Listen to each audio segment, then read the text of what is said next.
AFA Today, AFR Talk, and if you're watching on the AFA channel, that's the Brooklyn Bridge.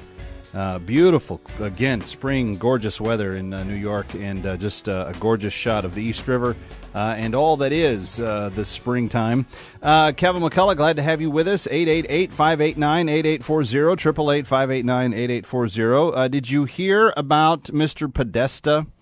This is one of Mr. Obama's spokespeople, but there were some reporters at the White House this past couple of days, and he weighed in on the president's intention to tackle that really tough issue that is just holding us back. I mean, it has got us in a snare in a way that.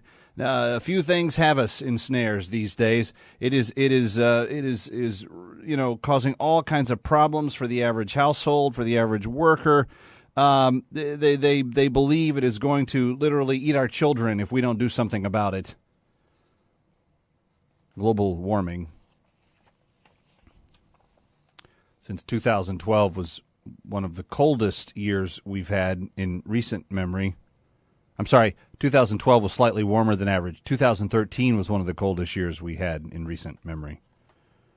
And I don't know for sure, but I'm pretty certain that 2014 is off to a fairly cool start. 888-589-8840. I didn't know if you had heard about that or not. I just wanted to make sure you knew. In fact, the president is pressing forward with this plan in a very intense way. The White House counselor John Podesta said Monday that if Congress tries to block the Clean Air Act regulations that the president has surreptitiously added to the original Clean Care Act, if they try to block them in any way, they're not gonna find a very good reception. He says they may try, but there are no takers at this end of Pennsylvania Avenue, and I think with respect to the commitment of Democrats to support a cleaner energy future, how do we know that the Democrats want a cleaner environment than the Republicans? Because a clean environment and global warming aren't the same thing. They're not the same issue at all. In fact, Teddy Roosevelt, who was a Republican and a staunch lover of nature, loved nature a lot. He did more to repopulate, reforest, to greenify North America, if you will, when he was in office than almost any president in our history. And it's because he loved nature, it's because he was out spending time in it, that we have a lot of the ability to. Do you know how clean our environment is here in the United States? People think that we're this great big polluting force on planet Earth, and what they don't realize is we're not even in the top 3. Nations that have much greater problems with keeping their air and water and ground clean would include Mexico, India, Pakistan. China. These are places that are much dirtier than. In fact, everybody wants us to sign the Kyoto Treaty, right? So that we'll cut down on carbon emissions and so forth. Except that nobody else has signed it, and we're not the chief polluter. It's very weird how these people talk about. And I guess it's because we have nothing else to talk about, right? Everybody's got a job, everybody's happy, so there's nothing else to talk about except. Fining companies for their use of carbon. Oh, and at the same time creating greater joblessness. Because what the new regulations will do is they will cause coal mines and natural gas facilities and fossil fuel mines to lay people off. The tighter restrictions are going to mean less profitability. The less profitability, the fewer people have jobs. So, Mr. or Mrs. Coal Miner in West Virginia, Eastern Pennsylvania, Kentucky, etc., when you're out of work in a little while, remember who created the policies that did it to you. Here's the thing. If we the people don't start acting like we the people, then we're never going to expect government to be any different. And because they work for us, we should have the ability to tell them what to do. not the other way around. We don't by osmosis have some sort of brainwave that telekinetically votes for the smartest person. We should take the act of voting seriously. We should be scrupulous in our examination of the finer details of what candidates are about. And then when we cast that vote, it should be for the best person possible. Not the one who gets, the most number of social invites to the Fashion Week in New York. All right, so that's going on. Oh, by the way, Benghazi, we're finally starting to get somewhere on Benghazi.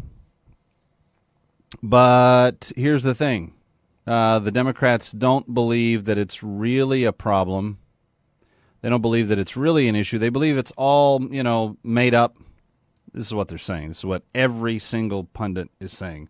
In fact, they're getting irritated. In fact, I think the irate tirades that they are showing, and it's funny how this has happened, because you literally have had Jay Carney in the press room, Bob Beckel on Fox News Channel, other people on NBC and CNN and MSNBC and C-SPAN and everywhere else. You usually have one of these lefties that just goes uber ballistic and just like, can't we get over this already? I mean, it happened like 2 years ago. And you see spittle fly out of their mouth, and they get really irate and really angry, and that's the talking point. Well, it took place 2 years ago. As if the dunderhead that is the average American person, we're not going to ask any more questions because that person said it happened 2 years ago. We're just stupid, so we'll just agree with whatever they say. Not. When they turn so red-faced that steam is literally coming out of their eyes and ears, and they go, it's 2 years ago. Can't we just get over Benghazi already? All we have to do is take a really deep breath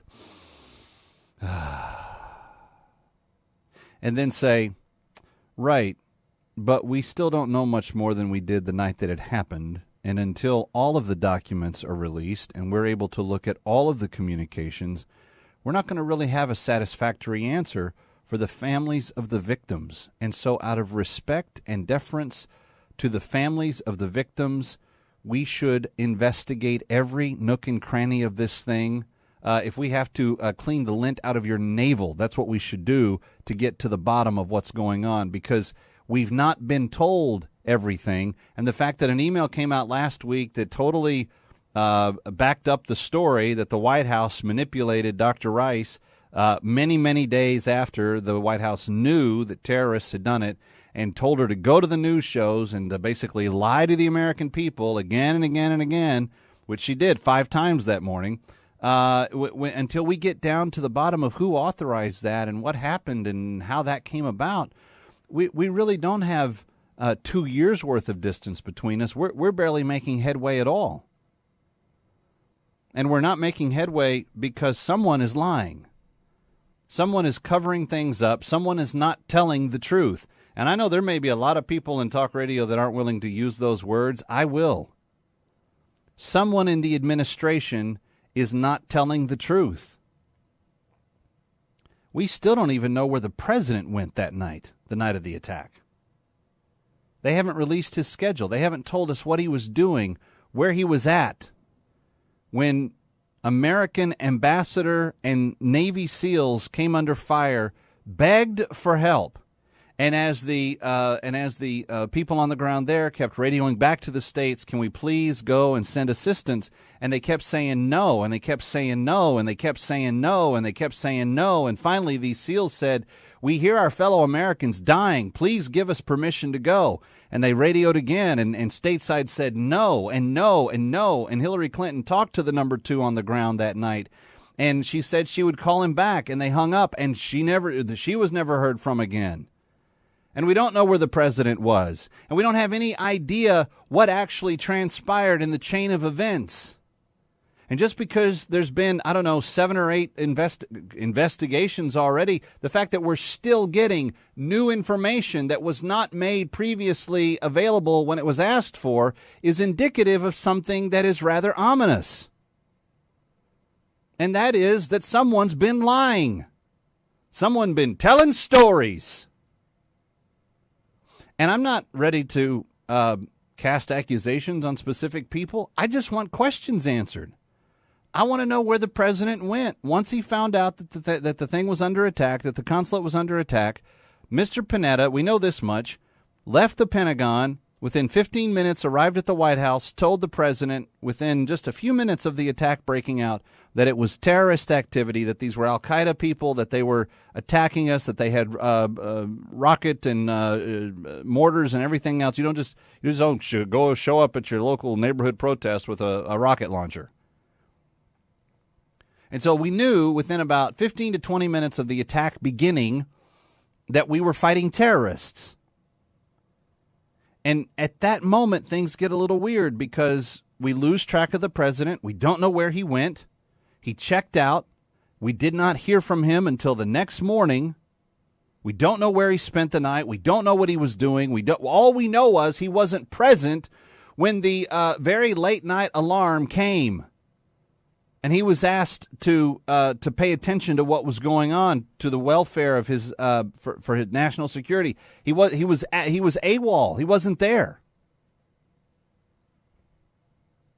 We know that those communiques went back and forth because we have evidence of that. We know that the number 2 in Benghazi kept trying to get a hold of Hillary Clinton, kept asking for people at the Pentagon, can we go and help?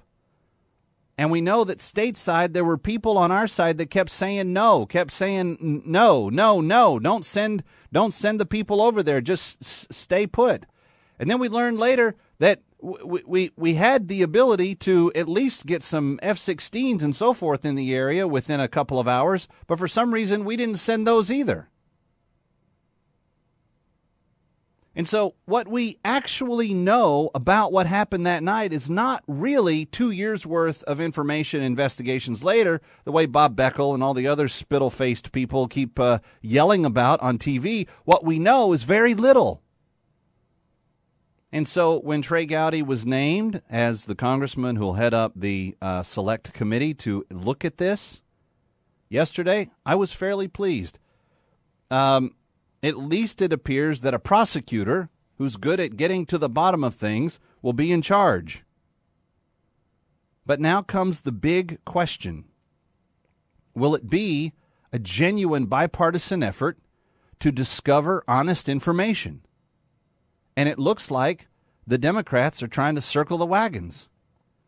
Friends, this isn't President Clinton and his little hottie in the White House doing their personal thing that ever said, well, it's personal behavior. It's everybody does it, blah, blah, blah.